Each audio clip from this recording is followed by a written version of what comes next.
le monde, je suis ravie de vous retrouver aujourd'hui pour une nouvelle vidéo qui sera un book haul. Alors je ne sais pas quand est-ce que je vais le poster parce que j'attends encore 2 réceptions de la part de ma librairie préférée qui est Jules et Jim. J'ai je crois 17 livres à vous présenter, donc c'est déjà pas mal en fait. Je m'attendais pas à vous faire un book haul aussi rapidement, c'est-à-dire dès début septembre en fait. Et finalement, entre les petits cadeaux qu'on m'a fait, entre les achats personnels et les réceptions, j'ai de quoi vous présenter un book haul aujourd'hui. Je suis ravie de pouvoir le faire d'ailleurs. Et pour certains de ces livres, j'ai été fortement influencée, comme je vais vous l'expliquer dans un instant. Et donc, avant d'aller m'adonner à mon activité préférée, qui est de monter à bord de ma chaise longue et de lire un petit peu, je me suis dit, je vais vous présenter en fait mon book haul. Il s'avère que j'étais en train de noter un petit peu mes dernières lectures dans mon carnet de lecture.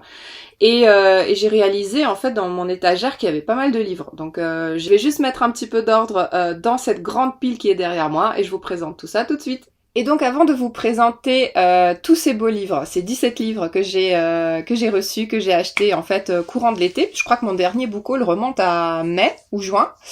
Eh bien, je voulais simplement vous faire un petit point, un petit peu où j'en suis au niveau de mes lectures. Alors, une de mes abonnées, Gladys, m'a lancé un défi, c'est de lire en fait 4 livres jusque fin septembre sur des thématiques imposées. Donc il faut savoir que je suis en train de lire le 4e. J'ai donc bientôt dégommé en fait le challenge qu'elle m'a proposé. J'ai fait de même pour elle. Je lui ai fait un petit point. Elle en est toujours dans ses lectures. Elle a beaucoup de travail à côté, donc elle n'arrive pas forcément à suivre, mais j'espère qu'elle arrivera à ce challenge avant fin septembre. Donc ma prochaine vidéo, je pense, sera un petit point lecture dédié à ces 4 lectures qu'elle m'a imposées. Et ensuite, je suis aussi dans 2 challenges. Donc le premier, c'est toujours Dégomme ta pelle, qui est un challenge que je suis depuis maintenant 2 ans. Que j'adore, de Eva, de la chaîne de Perfect Books, et qui est un challenge dans lequel on lit en fait des livres avec une thématique tous les mois. À chaque fois on brainstorm en live certains jeudis du mois pour savoir quel sera le prochain thème. Donc c'est vraiment sympa, c'est très interactif et j'adore ce challenge. Il se tourne surtout sur Facebook. Donc si vous aimez lire, il n'y a pas d'obligation de lire tant ou tant de livres, en fait c'est vraiment libre et j'adore ce challenge. Le deuxième challenge auquel je vais participer, et c'est un challenge que vient tout juste de lancer Caroline de la chaîne Caro Livre, et il s'agit des reliques de la palle, avec le hashtag reliques de la palle. Et là c'est un challenge jusqu'à la fin de l'année, jusqu'au 31 décembre. En gros, faut sortir des vieux livres de sa bibliothèque, avec aussi des thématiques, et donc j'ai très hâte de participer à ce challenge parce que je sais que de temps en temps je sors des livres qui traînent depuis monstre longtemps dans ma bibliothèque. Le dernier en date, je crois que c'était L'Infortuné. Je sais pas si vous vous rappelez, mais L'Infortuné, ça a été un immense coup de cœur pour moi, et pourtant ce livre, ça faisait au moins 15 ans qu'il était dans ma bibliothèque, et comme j'étais heureuse de le sortir, voilà, ça a été un immense coup de cœur. C'est un livre qui parle des personnes en fait transgenres et de l'identité sexuelle des personnes. Donc n'hésitez pas à revenir un petit peu dans mes vidéos, j'en parle lors d'un de mes points lecture. Je crois que c'était un point de lecture du Pumpkin Autumn Challenge. Ou du Cold Winter, je sais plus. Bref, je me perds un peu dans tous ces challenges. C'est pour ça que j'ai un petit peu mis un holà sur les challenges. Je fais vraiment que le dégomme, les reliques de la palle. Je vais certainement faire le Black November avec Séverine du groupe Il est bien ce livre, parce que ça permet de lire un peu des thrillers, des policiers. Et c'est tout en fait. Je fais pas le Pumpkin Autumn cette année parce que je me perds. Je me perds dans ces catégories, j'arrive pas à suivre, peut-être je lis pas suffisamment aussi. Donc je vais un petit peu mettre le holà sur les challenges et juste me laisser guider par mon flow et essayer de trouver quand même des livres qui rentrent dans les catégories de ces 2 challenges que je vous ai précités. Alors voilà, ceci étant dit, on va pouvoir rentrer dans le vif du sujet et commencer avec cet immense book haul. Et pour le commencer, je voulais d'abord rendre hommage et vraiment faire un énorme bisou et un énorme merci, un énorme coucou à ces 2 auteurs qui m'ont envoyé en fait leur livre, que je connais personnellement, ou du moins que je connais par personne interposée. Et ça a été une surprise et un plaisir immense de recevoir ces livres. Vraiment, je les en remercie, surtout que ce sont des livres qui me faisaient énormément envie depuis des années. Alors, le premier de ces livres m'a été envoyé par son auteur, Franck Ferric. Il s'agit du Chant mortel du soleil aux éditions Albin Michel Imaginaire. Et alors, quelle joie de recevoir ce livre que je cherchais dans les librairies depuis vraiment des mois. À chaque fois, je le lorgnais et puis je me souvenais plus tellement du titre. Je me disais, mais merde, c'était quoi voilà, je le cherchais activement et je tombais jamais dessus. Comme je suis pas très commande sur Internet, je le commandais pas non plus. Et l'auteur m'a très gentiment proposé de me l'envoyer. Et alors, mais quelle joie vraiment de le recevoir. La couverture est vraiment magnifique. On est dans un univers un peu fantastique, mais là il faut s'imaginer vraiment les grandes steppes, les grandes étendues de terre avec des chevaux, des cavaliers, voilà, qui courent au vent, au ralenti. On est dans une saga avec des divinités apparemment et surtout le destin de deux personnages qui vont être réunis, notamment une jeune femme qui est esclave et qui va être mise au fer puis délivrée pour un crime qu'elle a commis, puis délivrée par quelques cavaliers et ces cavaliers vont partir à la rencontre du grand Xar et le grand Xar c'est, je pense que c'est le héros de l'histoire, voilà, donc il va s'agir un petit peu d'une épopée, d'un roman d'aventure et vraiment j'ai super hâte de le lire, de découvrir la plume de cet auteur qui a écrit d'autres romans. Il va en sortir un nouveau, il me semble le 16 septembre, je vais vous mettre ici le titre de son nouveau roman que je compte bien acheter dès sa sortie, voilà. Et là du coup, j'ai super hâte de le lire, vraiment, j'ai envie de lire de la fantasy, et ça me fait terriblement envie, et encore une fois, merci à l'auteur. Et le deuxième livre qu'on m'a envoyé, et alors, mais quelle surprise aussi, c'est une amie d'enfance à moi qui m'a envoyé en fait très gentiment son magnifique livre auto-édité La Clé. Donc c'est par Fanelia et Taharn. Donc c'est un couple d'écrivains et elle est web graphiste et en fait ils ont aussi un talent incroyable pour créer tout ce qui est jeu. Moi j'ai un énorme passif de jeux de rôle, jeux de plateau, jeux de société, enfin jeux de cartes, tout ce que vous voulez. Je suis très très jeu, grandeur nature aussi. Et en fait La Clé, c'est un livre à énigmes que je voyais parfois dans les Fnac, vraiment sur les étals, en tête de gondole. Je me disais, ouais, ce livre est magnifique, mais il me fait un petit peu flipper. Donc Fanelia m'a expliqué que ce livre est assez dodu, qu'il est assez difficile, que les énigmes sont dodus.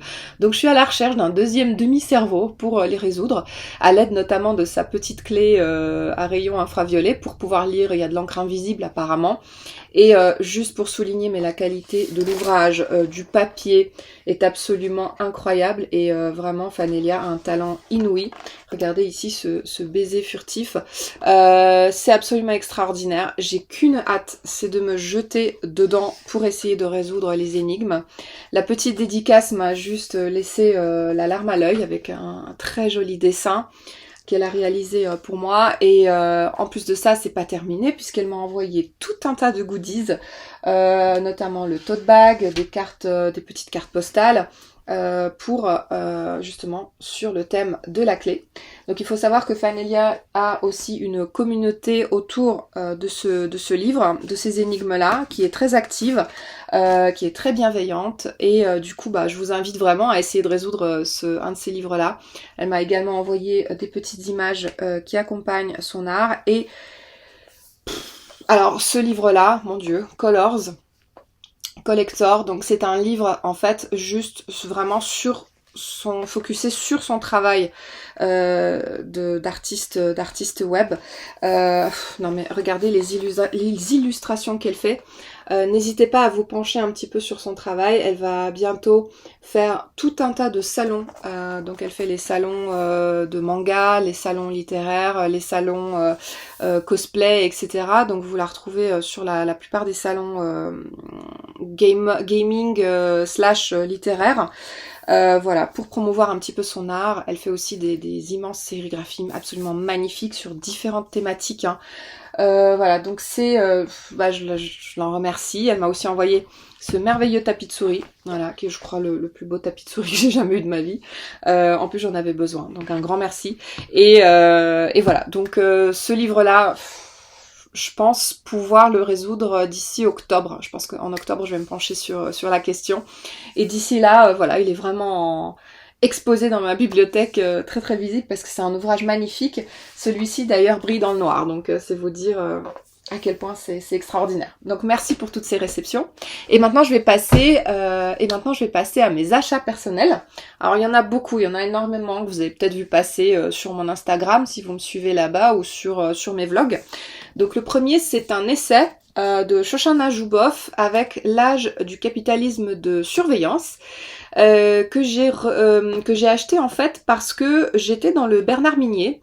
M comme l'abîme, qui parle justement de nouvelles technologies, de la surveillance effectivement capitaliste qu'on a aujourd'hui, qu'on subit tous à longueur de journée, qu'on soit sur nos téléphones, nos ordinateurs ou tout simplement dans ce monde ultra connecté.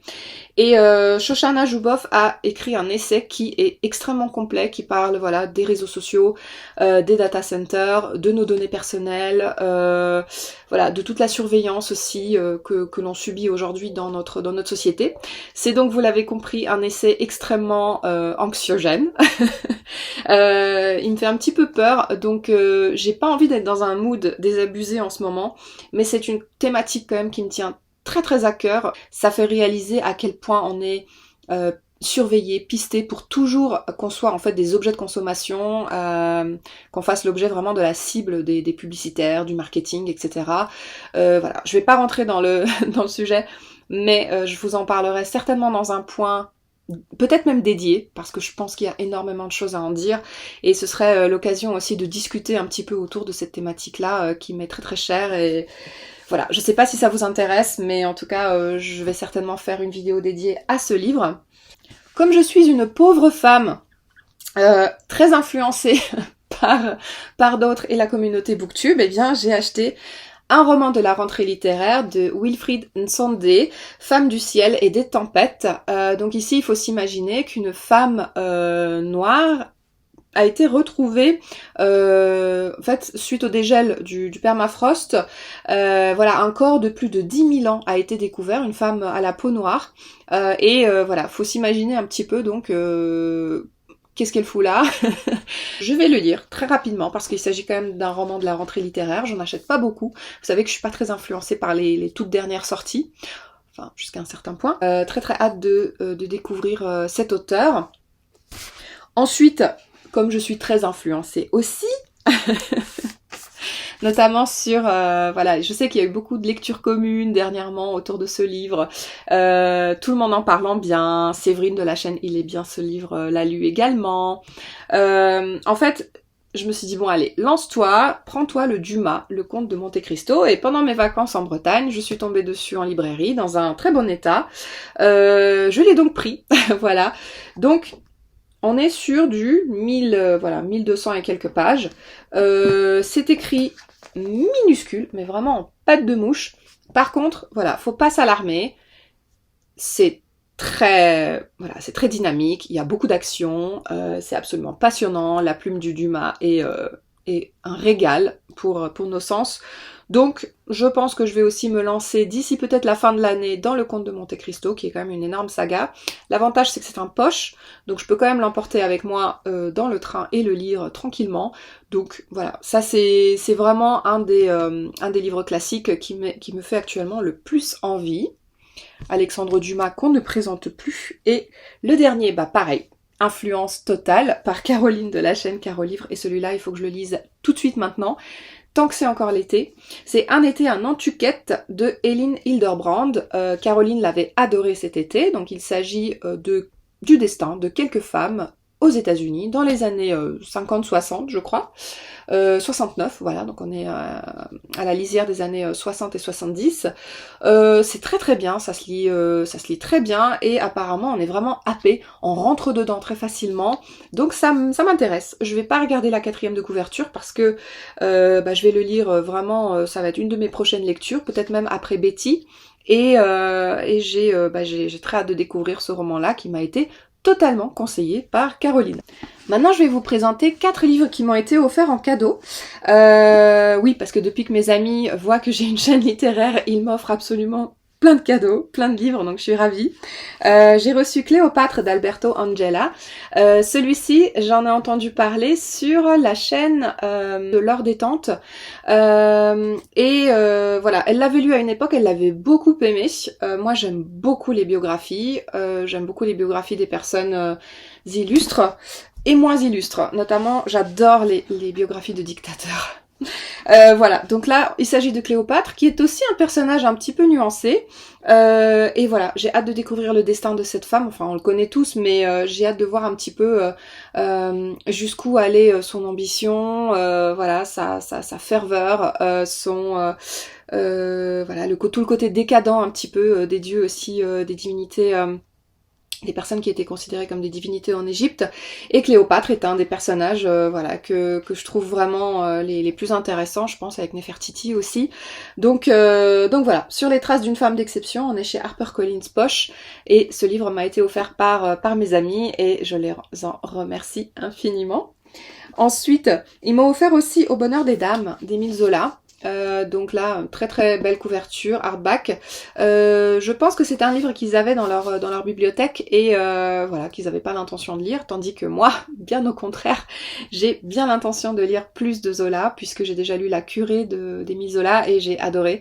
Donc je vais lire Au bonheur des dames, je pense aussi prochainement, peut-être même cette année, pourquoi pas. Et une de mes collègues et très chères amies m'a offert 2 romans de Catherine Pancol, Les yeux jaunes des crocodiles et La valse lente des tortues. Donc ce sont des livres très connus, ce sont des best-sellers aujourd'hui en France. Catherine Pancol, c'est vraiment pas l'autrice que je lis d'habitude, mais alors vraiment pas.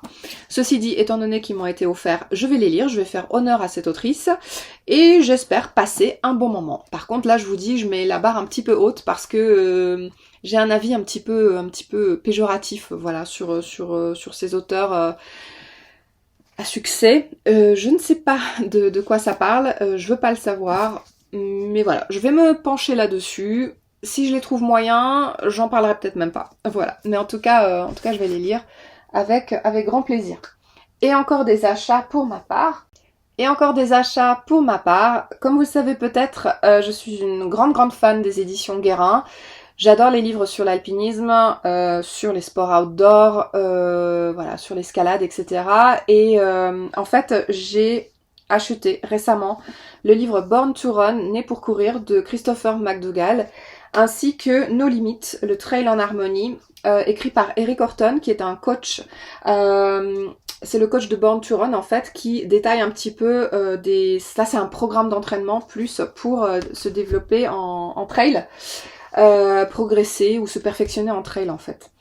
Et du coup je voulais vous parler un petit peu de ces livres-là. Pourquoi je les ai achetés? Parce que le tant redouté accident en fait et blessure étant arrivé, voilà, je me suis blessée en course à pied, donc là je suis en train de passer des examens médicaux pour voir un petit peu de quoi il en retourne. J'ai dû faire une petite pause dans le run.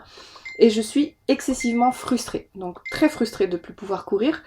J'ai donc décidé d'acheter ce livre parce que j'ai découvert la chaîne d'un homme qui s'appelle Florian Gomet. Florian Gomet, c'est un hygiéniste, quelqu'un qui marche pieds nus, qui court pieds nus et qui a réalisé l'immense exploit de courir 3500, je crois, kilomètres. En gros, il a fait un marathon par jour pendant 80 jours, en traversant toute l'Europe et pieds nus, en fait, et en se nourrissant uniquement de ce qu'il trouvait, de ce qu'il cueillait, ou des fruits et des légumes crus qu'il se faisait acheter, en fait, par des personnes croisées chez qui il dormait. Gratuitement, en fait, il est parti sans argent et quasiment sans vêtements. Donc j'ai découvert en fait cet homme-là et je suis absolument fascinée par son exploit, par ce qu'il raconte sur la capacité du corps à se réparer. Voilà, donc je me suis vraiment renseignée sur cette thématique parce que j'ai qu'une envie, aujourd'hui c'est de réparer mon corps. Et comme nous sommes ce que nous mangeons, notre santé passe vraiment par notre alimentation et ce que nous faisons, notamment bah du coup la course à pied pieds nus aussi. Lui aussi est un grand sportif, il court énormément et il avait tendance toujours à se blesser avec des baskets. Donc ce qu'il a fait, c'est qu'il a commencé à courir pieds nus. Moi-même j'ai un petit peu baissé en fait mon drop en course à pied, mais je suis toujours en basket et malgré tout ça, voilà, j'ai réussi à me blesser. Donc j'ai besoin quand même, je pense, de repenser un petit peu tout ça, de faire des exercices justement pour développer ma musculature également, pour être préparée à voilà à retrouver un corps, on va dire, fonctionnel pour pouvoir continuer la course à pied, parce que la course à pied c'est un sport que j'adore et j'ai vraiment envie de la pratiquer, de continuer à la pratiquer. Born to Run, qu'est-ce que c'est? C'est un livre qui est une ode à tout simplement la découverte de l'humain et de ses capacités à pouvoir marcher, courir pieds nus, puisque tout est fait dans nos pieds. Il y a, je crois, un quart de nos os se situe dans nos pieds. Il y a des millions et des millions de capteurs en fait sensoriels en dessous de nos pieds qui nous permettent justement de poser le pied parfaitement au sol, que l'on marche ou que l'on court, pour pouvoir justement éviter la blessure, avoir une posture du squelette qui est juste parfaite. Le trail en harmonie, là c'est vraiment un programme d'entraînement, comme je le disais tout à l'heure, un programme d'entraînement pour voilà, développer ses capacités musculaires, peut-être aussi sa VO max, je sais pas exactement, mais je sais qu'il y a des programmes de fractionner et de séances en côte, donc je pense aussi que c'est fait pour développer la VO max, mais il y a aussi du renfort et c'est très très important pour moi aujourd'hui de faire du renforcement musculaire, donc voilà, donc j'espère aussi me plonger dedans et suivre quelques exercices et voilà, là il y a vraiment urgence. Ça c'était pour les éditions Guérin. On continue avec les tout derniers achats. Ce book haul va durer 3 heures, je suis désolée. La rentrée littéraire a aussi été marquée par des éditions un petit peu spéciales d'ouvrages préexistants, notamment ici La Divine Comédie de Dante, qui est illustrée par Gustave Doré. Lorsque j'ai vu ce roman dans ma librairie préférée, Jules et Jim, eh bien je suis restée comme ça en amour. Et là la libraire m'a dit, alors je peux pas vous le vendre parce qu'il sort que demain. Voilà, donc je suis retournée l'acheter, comment vous dire. Il est sorti tout début septembre, peut-être même fin août, et si vous voulez, il y a des gravures de Gustave Doré qui illustrent vraiment cet ouvrage à quasiment chaque page. Il y a une gravure, c'est une merveille. Quand j'ai posté ce livre-là sur Instagram, mes abonnés étaient juste en transe, et certains d'entre eux l'ont même acheté, donc j'espère pouvoir faire un petit bout de lecture avec eux et en parler.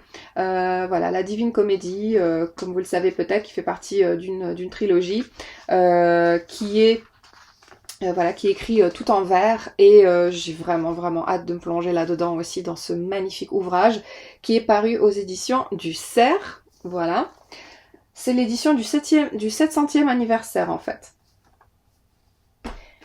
C'est ce livre de Paul Paweł Kawczak, Ténèbres. Alors celui-là, je l'ai vu comme ça sur les étals. Il vient de sortir également. Quand j'ai lu un roman magistral, voilà, par prix des lecteurs de l'Express BFM TV, prix des libraires du Québec, etc. Voilà, on est quand même dans du lourd. Je me suis dit, je vais acheter ce livre-là et je vais le lire, surtout que ça a l'air de se lire très très vite. Je vais même pas regarder la 4e de couverture. Et j'ignore si c'est un auteur d'origine polonaise ou voilà, si c'est juste quelqu'un qui a un nom à consonance polonaise, mais voilà, c'est aussi un petit peu par solidarité que j'ai acheté ce roman-là. La couverture m'intrigue énormément et voilà, donc j'aime bien tout ce qui traite des serpents. Là on est, je crois, sur le fleuve Congo. Voilà, sur le fleuve Congo, donc ça peut être sympathique. C'est l'histoire d'une mutilation. Voilà, une mutilation, je sais pas, sociale, écologique, je n'en sais rien, sincèrement, je sais pas de quoi ça parle, mais pareil, c'est un livre qui vient de sortir, donc je vais vous en parler prochainement aussi en point lecture. Désolée, cette vidéo a duré 100 000 ans. Je me suis un petit peu étalée sur certains ouvrages, mais je pense que ça valait le coup. Et moi, j'ai plus qu'à vous retrouver tout prochainement pour un prochain point lecture. Et moi, je vous souhaite de très très bonnes lectures à tous. J'espère que vous lisez, j'espère que ça vous plaît et que votre rentrée se passe bien également. N'hésitez pas à me dire s'il y a des romans de la rentrée littéraire que vous avez déjà lus et que vous avez adoré, parce que je suis pas complètement récalcitrante à tout ce qui sort. Et moi, je vous embrasse pour ma part et je vous retrouve très prochainement. Ciao!